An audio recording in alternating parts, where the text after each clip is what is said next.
E aí, meu povo, tema da aula de hoje, membrana plasmática. E aí vocês devem estar pensando, Afonso, membrana plasmática é aquela fina camada que envolve toda a célula. Isso a gente já conhece lá desde o fundamental. Gente, vai muito além disso. E aí, só para vocês terem um exemplo, uma ideia, para vocês verem a importância dela, a taxa de glicose no sangue de vocês nesse exato momento, a taxa de açúcar, ela só está regulada, por exemplo, por conta da membrana plasmática. É nela, é na membrana plasmática que existem receptores do hormônio da insulina. E aí o que é que acontece? Quando a taxa de glicose está alta no sangue, esse hormônio, a insulina, vem, se acopla a esse receptor, e esse receptor manda um sinal, uma mensagem aqui para dentro da célula, dizendo o seguinte: célula, o sangue está cheio de glicose, abre os portões aí para essa glicose entrar, e aí a célula começa a absorver a glicose do sangue. As milhões de células absorvem essa glicose do sangue, e aí a taxa de glicose, de açúcar no sangue, fica mais baixa e fica equilibrada. Perfeito? Portadores de diabetes, eles têm uma quantidade muito pequena desses receptores de insulina. Então, no caso deles, quando a insulina chega aqui, não consegue encontrar o receptor. E aí o que é que acontece? Não consegue avisar a célula para ela puxar o excesso de glicose do sangue.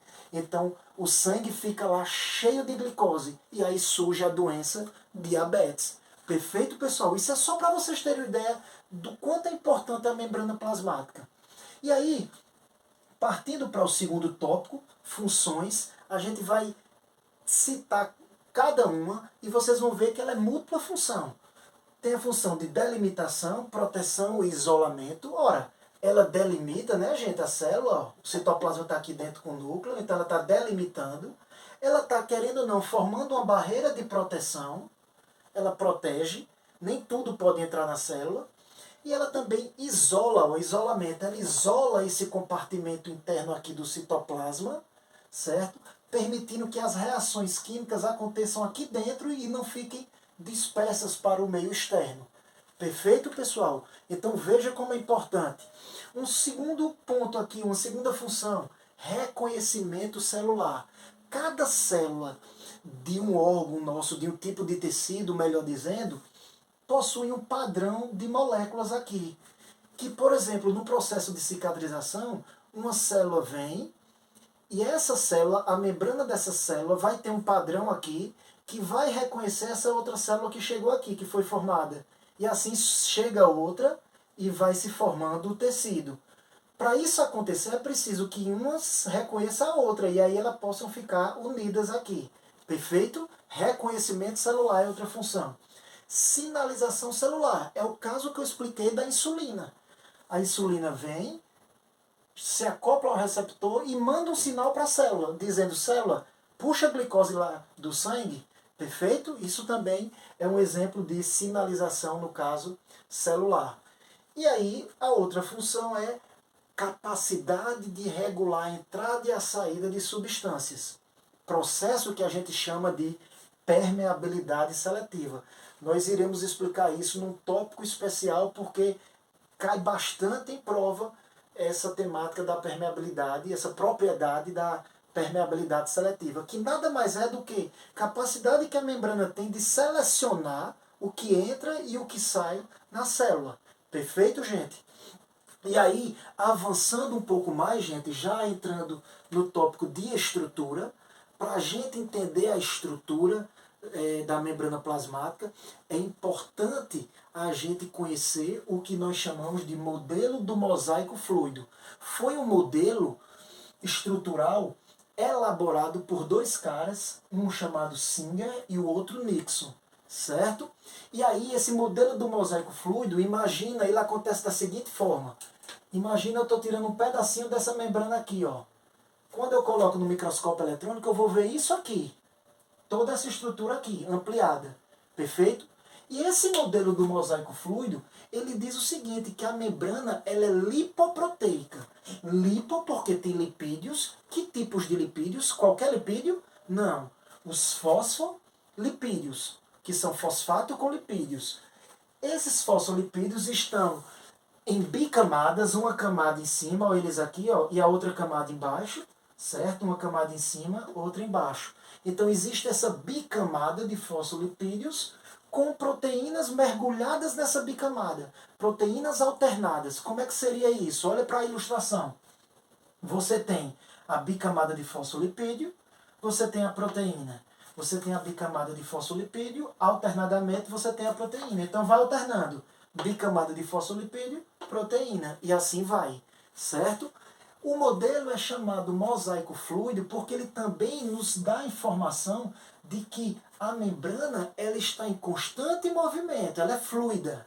Ela não é engessada, ela é fluida, certo? Então essa membrana aqui, ó, essa estrutura, ela é fluida, ok? Existe dinamismo nela, ela está em constante modificação. Esses fosfolipídios, ó, cada moléculazinha dessa aqui, eles pulam de um lado para o outro, eles não ficam parados aqui.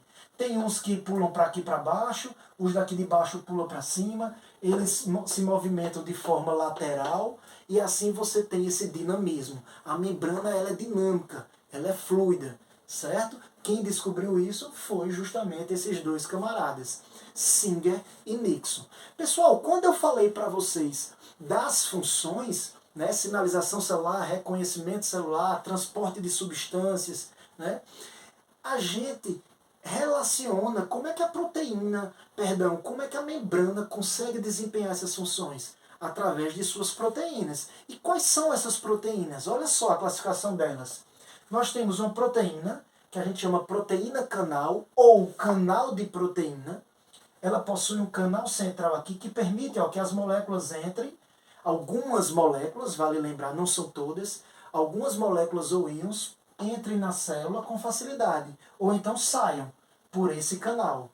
Então é a chamada canal de proteína ou proteína canal, depende aí do livro, do autor. Uma outra proteína é a proteína chamada carregadora ou transportadora. É aquela que, ó, não tem o canal central. O que ela tem são sítios de ligação com moléculas. Então, moléculas que têm esse formato aqui, vem, se liga, essa proteína pega essa molécula e joga aqui para dentro, ou então podem pegar moléculas daqui de dentro e colocar para fora, certo? Carregadoras ou transportadoras. Uma outra proteína foi o caso que eu citei da insulina, a proteína receptora. Ela vem, ó, ela possui, não tem canal, não tem nada, ela apenas tem um sítio de ligação que permite que haja o acoplamento entre uma molécula de um hormônio, por exemplo, no caso a insulina, que ao se acoplar aqui, desencadeia um sinal para dentro da célula, para que a célula funcione de alguma forma, ok? E, por fim, a proteína aqui, ó, de reconhecimento, que é justamente a que promove o reconhecimento celular. Ela vai ter carboidratos ligados a ela, ó, mas tipos de carboidratos específicos que permitem que uma célula reconheça a outra. Aquilo que eu falei. Perfeito? Uma outra classificação dessas proteínas é justamente essa. Notem que essas proteínas maiores aqui que eu estou falando, elas atravessam e estão totalmente mergulhadas na membrana fosfolipídica, certo? E aí elas são chamadas de integrais, porque elas estão, ó, integralmente mergulhadas aqui, atravessando. Alguns livros colocam integrais ou transmembranas, certo? Não esquece esse nome, transmembranas ou integrais. Perfeito, gente? Notem que também tem proteínas aqui, ó. Essa daqui de vermelho, ó. Essa proteína eu coloquei uma pequenininha aqui embaixo também. Gente, essas proteínas aqui, ó, que vocês notem, elas não estão atravessadas aqui ou mergulhadas na bicamada lipídica. Nesse caso, por não estarem atravessando a bicamada, mergulhadas, elas são chamadas de proteínas periféricas, estão mais, ó, na periferia. Tem um contato com a bicamada? Tem, mas é um contato muito pequeno, certo? Muito superficial, muito periférico.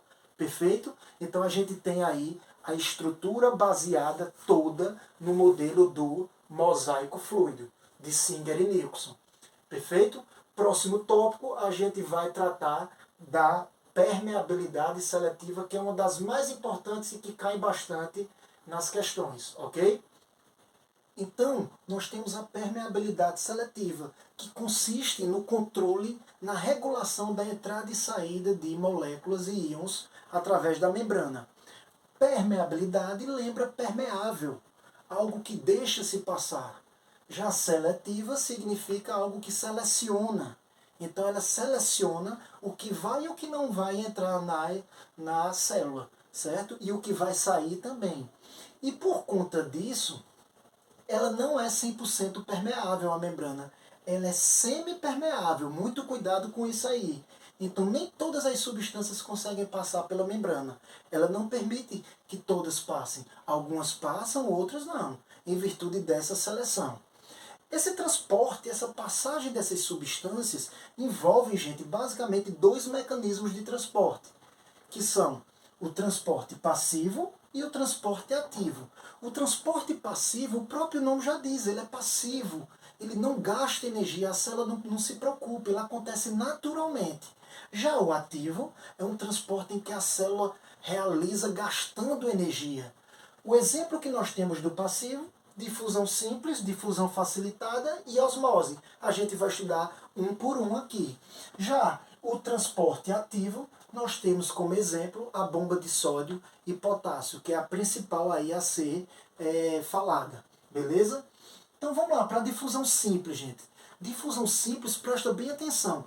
É a passagem de substância de um meio mais concentrado, onde tem muitos solutos, muitas substâncias, para um meio menos concentrado. As substâncias saem de onde ela está cheia para onde tem pouco, certo? Se você entra num quarto, abre um frasco de perfume e começa a agitar, as partículas desse perfume vão estar perto de você e perto de você vai estar um meio mais concentrado.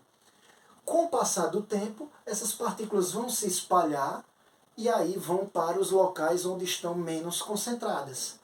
E aí busca-se o equilíbrio a partir disso. E isso é um exemplo de difusão simples, certo? Mas a nível celular, olha só para cá.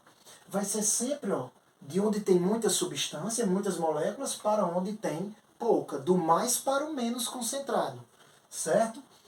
Vamos pegar como exemplo aqui o oxigênio. O oxigênio, quando ele está em grande concentração dentro do vaso sanguíneo, certo?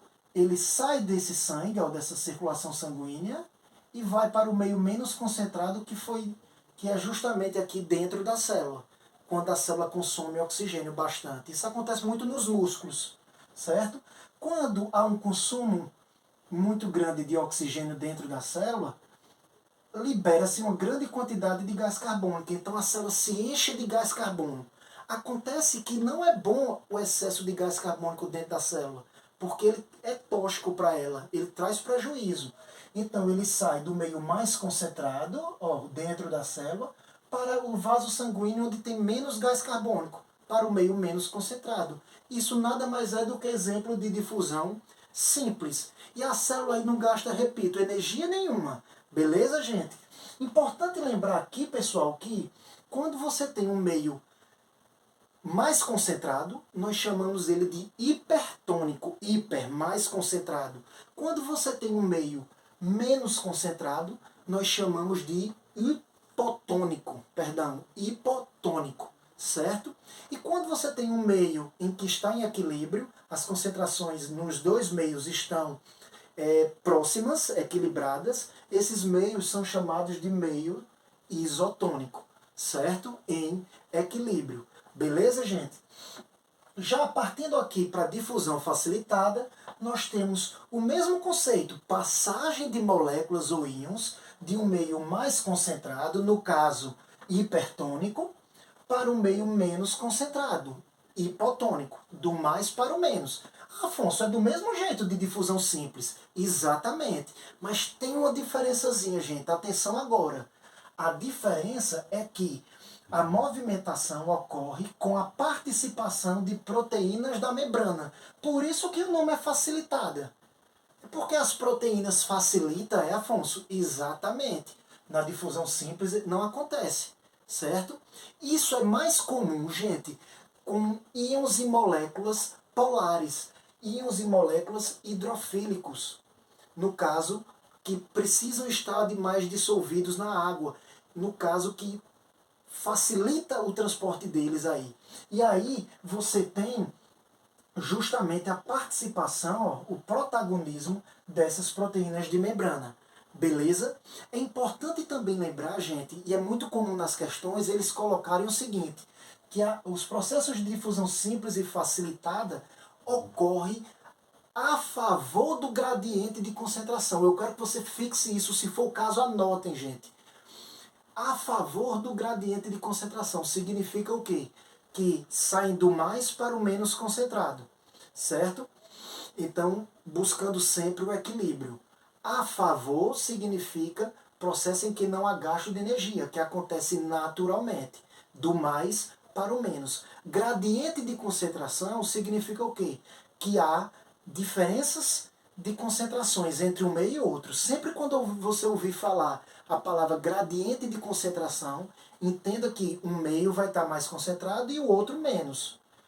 O transporte, um determinado transporte ocorreu através da membrana a favor do gradiente de concentração. Significa o que, gente? Acabei de falar que sai de um meio, as partículas saem de um meio mais concentrado, onde elas têm muito, para onde elas estão em pequena quantidade. Certo? Não esquece isso, anote que é fundamental essas dicas aí com relação a transporte. E aí a gente vai ver agora a osmose e logo em seguida a bomba de sódio e potássio. Então, pessoal, nós temos a osmose, mais um transporte passivo em que não há gasto de energia e que se caracteriza pela passagem de água de um meio menos concentrado para um meio mais concentrado. Duas diferençazinhas já de início. Passagem de água, lá na difusão simples e facilitada, era passagem de moléculas, de íons, de partículas. Aqui já é água. E aqui, em vez de ser mais concentrado por menos, como é na difusão, aqui é o contrário, do menos para o mais. Então fica fácil a gente compreender aí. Como é que acontece isso na célula animal e na célula vegetal? Nas hemácias, na célula animal. Uma hemácia, gente, um glóbulo vermelho no meio isotônico, ele tem formato discoide. E aí se eu pego e coloco no meio hipotônico, e aí vamos relembrar, meio hipotônico é o meio menos concentrado, o meio de fora, ó, menos. Então dentro da hemácia vai estar mais concentrado, não é isso? Por osmose, a água vai entrar na hemácia, saindo do menos concentrado para o mais concentrado.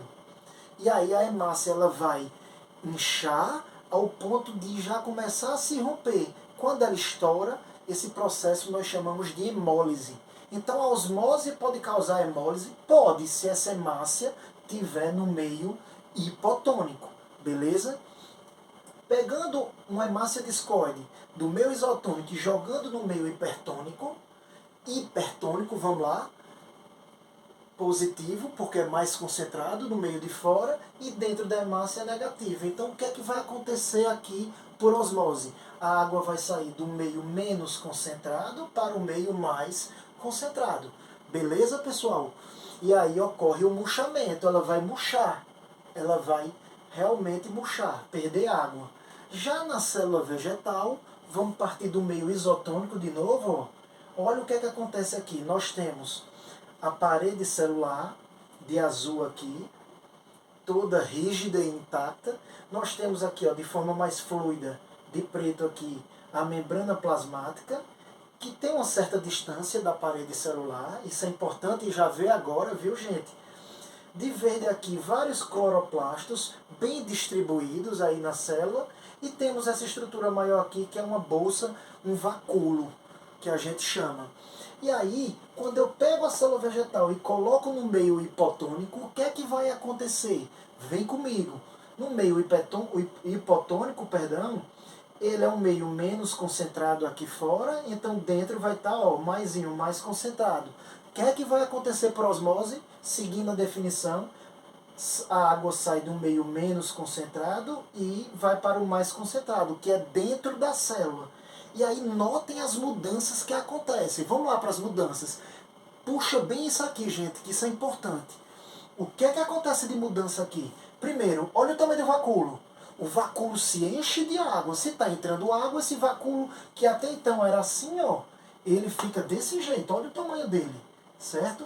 Quando o vacúolo aumenta, os cloroplastos que estavam aqui, ó, na parte central, todos ficam mais na região periférica, certo? E aí eles ficam imprensados aqui, ó, mais nas margens da célula, ok?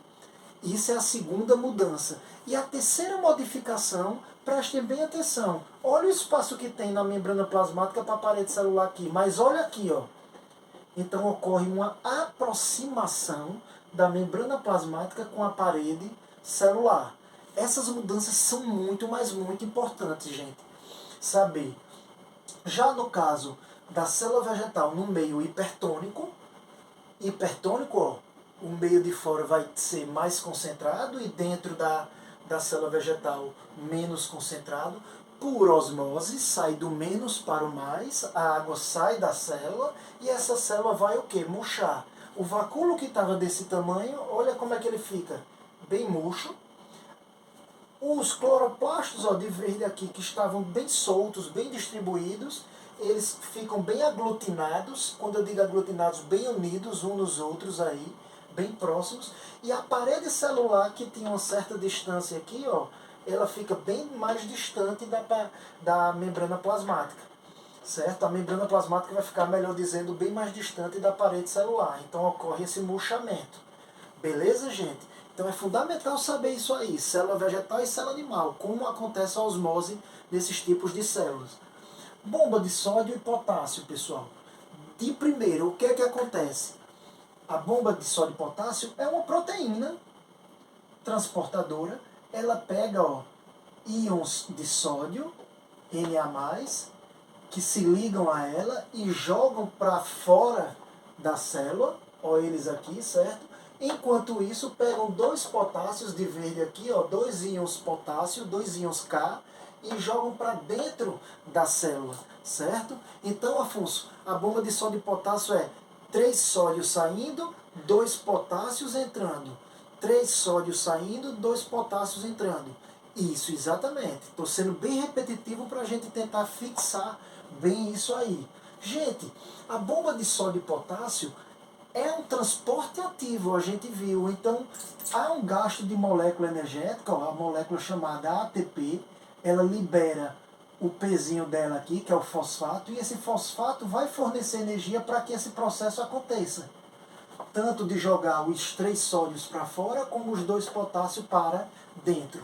Gente, quando a bomba de sódio e potássio joga 3 sódios para fora e 2 potássios para dentro, o que é que acontece na célula? Presta bem atenção aqui, ó. Ele está jogando para fora mais carga positiva e colocando, enquanto ele joga 3 cargas positivas para fora, ele coloca 2 cargas positivas para dentro, que é do potássio. Então é como se, pela bomba de sódio e potássio, o meio de fora da célula, olha para cá, ó, ficasse positivo, por conta que tem 3 saindo. Como entra 2 cargas positivas, é como se o meio de dentro, presta atenção agora, ele ficasse negativo. Mas, Afonso, o potássio que está entrando não é positivo? Certo, gente. Mas ele está em menor quantidade em relação à carga aqui do sódio. Então é como se internamente ficasse negativo, comparado ao meio externo. Certo? E aí, qual o objetivo de tudo isso? Para que servem essas bombas de sódio e potássio? Elas servem justamente para manter esse ambiente aqui polarizado. Meio de fora positivo, meio interno, intracelular, negativo, certo? E aí, essa polarização é importante, por exemplo, para o impulso nervoso. Graças às bombas de sódio e potássio das nossas membranas, por exemplo, dos nossos neurônios, que vocês e eu estou podendo enxergar nesse exato momento, estou podendo raciocinar, está havendo sinapses, impulsos nervosos no nosso cérebro, no nosso sistema nervoso central todo. E aí, tá aqui, ó, o neurônio. Quando o impulso nervoso vem e passa pelo neurônio, é necessário que o meio externo dele esteja positivo e o meio interno dele esteja negativo. Quem é que faz isso? A bomba de sódio e potássio, certo? Tem mais alguma coisa em relação à bomba de sódio e potássio? Tem. O fato dela jogar potássio para dentro, dentro dela se enche de potássio, e o potássio é extremamente importante para o processo de respiração celular e síntese de proteína, certo? Então, atenta bem, bomba de sódio e potássio é importante para síntese de proteína e respiração celular, porque acumula o potássio dentro da célula, esses dois pontos. E um terceiro ponto, que é o mais importante, ela promove o que? Uma polarização, ou melhor dizendo, um diferencial de potencial aqui, de ação, uma diferença de potencial, dentro ficando negativo e fora ficando positivo, que vai permitir impulso nervoso acontecer de forma correta. Beleza, gente? Para finalizar, nós temos a difusão simples e facilitada. Nós falamos que nela ocorre o mecanismo a favor do gradiente de concentração. Aqui na bomba de sódio e potássio, muito cuidado, ocorre gasto de energia porque ocorre contra o gradiente de concentração. O que seria isso? Como ela joga 3 sódio para fora, aqui fora há um excesso de sódio. Esse sódio fica a todo momento entrando por difusão. Ele sai do mais para o menos. Lembra a difusão? Aí o que é que a bomba faz? Ei, teimoso, sódio, eu quero que você fique do lado de fora. Aí joga 3 para fora. Aí de novo fica sódio entrando, de teimoso, pela difusão. Aí ela faz o quê? Ah, meu Deus, cada vez que eu jogo para fora, fica entrando. Então quando o sódio da difusão entra, ela pega, gasta energia e fica jogando para fora. Então ela fica formando uma bomba contrária. Por isso que é contra o gradiente de concentração. Não esquece isso, isso é fundamental também, gente.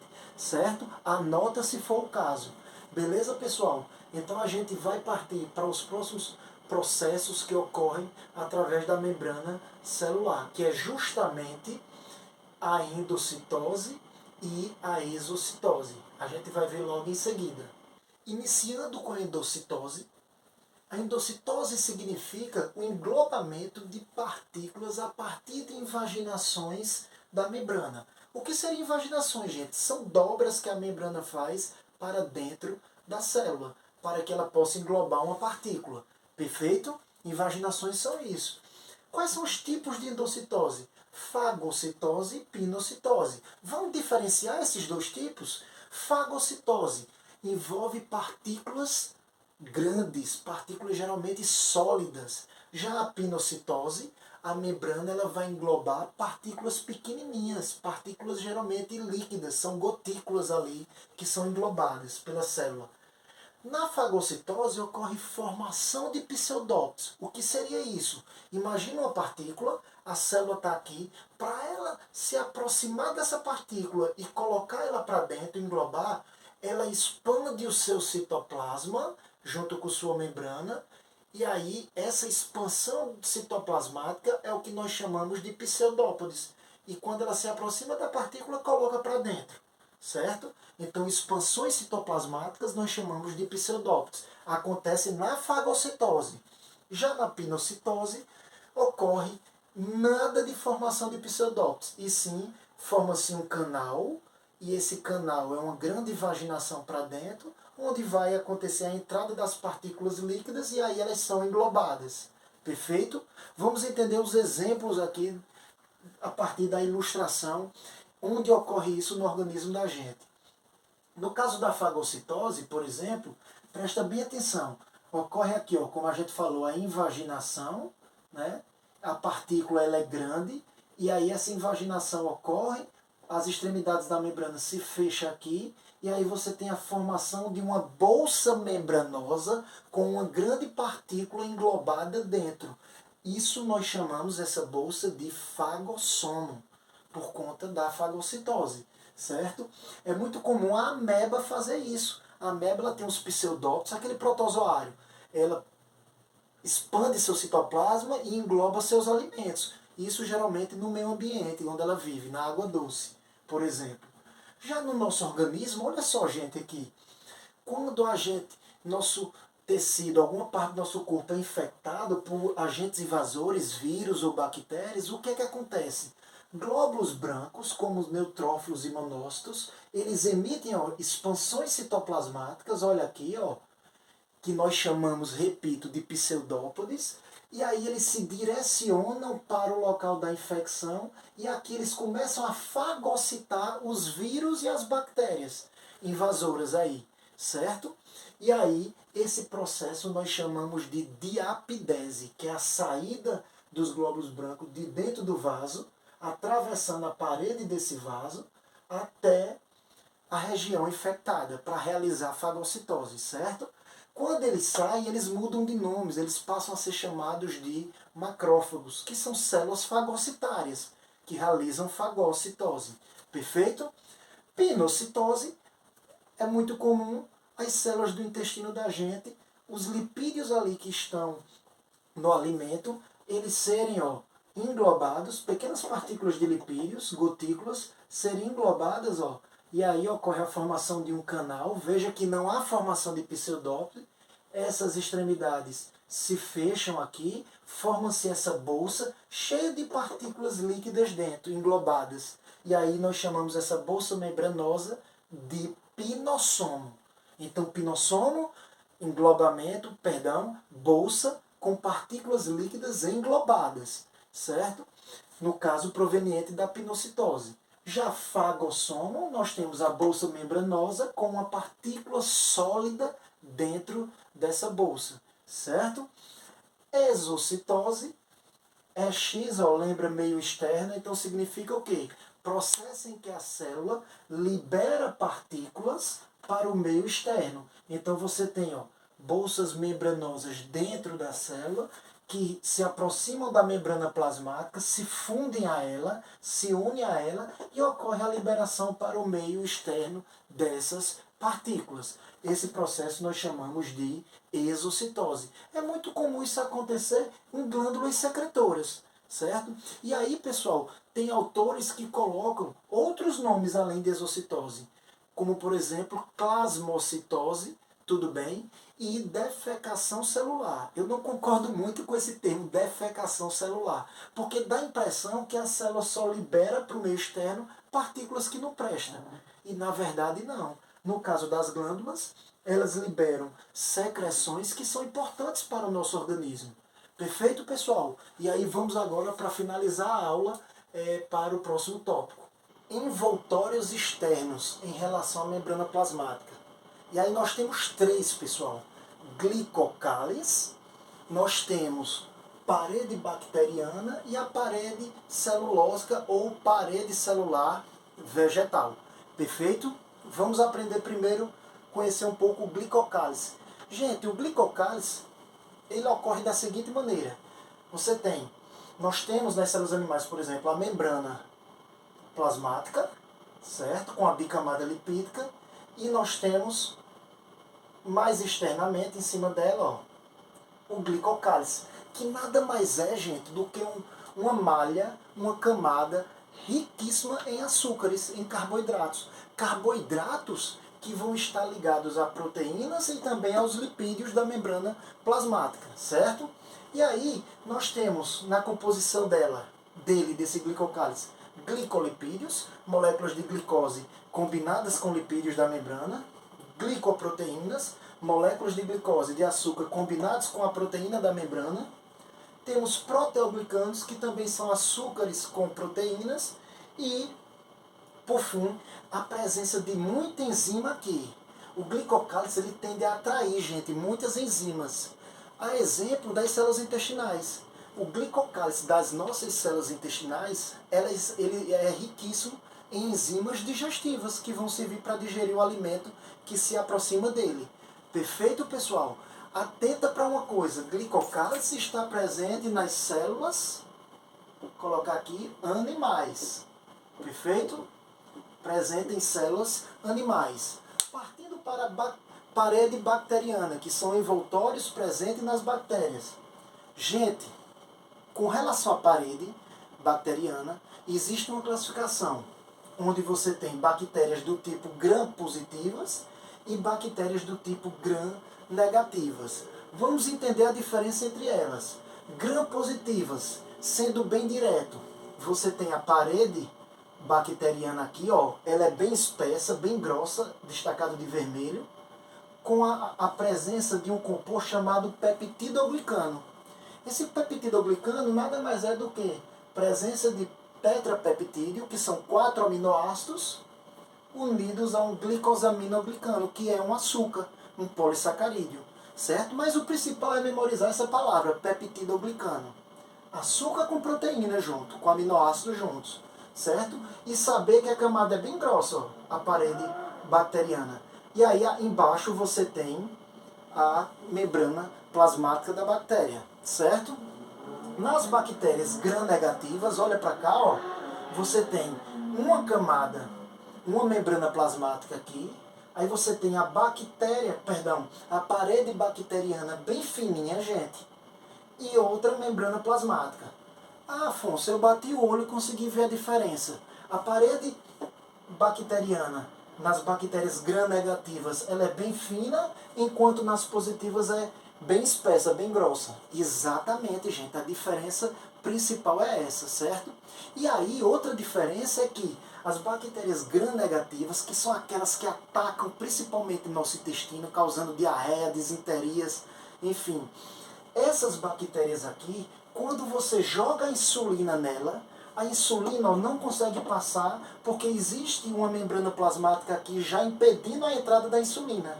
E também existe outra membrana plasmática aqui impedindo, certo? Então isso quer dizer o quê? Que elas são resistentes à insulina, ao contrário das bactérias gram-positivas, que nesse caso não são resistentes. Se você joga aqui a insulina, por mais que a parede seja espessa aqui, mas ela consegue passar tranquilo pela parede e vai ter só uma membrana aqui para bloquear. E essa membrana não é o suficiente. Perfeito? Então é importante sacar aí essas diferenças. Por fim, gente, vamos para os vegetais. Falei do envoltório que está presente nas células animais, o glicocálice, nas bactérias, a parede bacteriana, e agora a parede celulósica presente nas células vegetais. Sendo bem direto, existem duas paredes, a parede primária e a parede secundária. A parede primária é essa daqui, ó, de azul aqui, certo? Que surge no início do crescimento da célula. Ela é rica em quê? Em celulose. Basta saber isso. Saber também que ela é fina e bastante elástica. Acabou-se, gente. Então é uma parede fina, elástica, certo? E que surge no início do crescimento da célula vegetal. Beleza? À medida que, como eu falei que ela é elástica, essa parede, essa célula vai aumentando de tamanho, vai crescendo, essa parede aqui, como eu disse, ela é elástica, ela vai, ó, se elastecendo aqui, certo? Vai ficando maior, ela de azul aqui, e abaixo dela vai surgir, ó, de verde aqui, ó, uma parede que a gente chama parede secundária. Ah, Afonso, então essa parede secundária surge depois da parede primária? Exatamente, e abaixo dela, mais internamente, certo? Qual a diferença?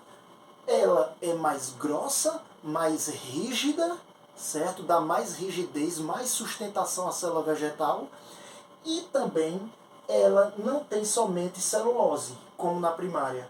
Além de celulose, ela tem lignina e suberina. São outras substâncias que deixam ela bastante rígida, bastante fortalecida. Certo, gente? E a outra questão é que a parede secundária ela aparece quando a célula já está com um tamanho já maior. Beleza, gente? Então a gente aqui finaliza o assunto, vendo esses 3 envoltórios, e vamos avançando para que a gente possa conseguir obter os bons resultados no Enem e em vários vestibulares aí. Um abraço a todos.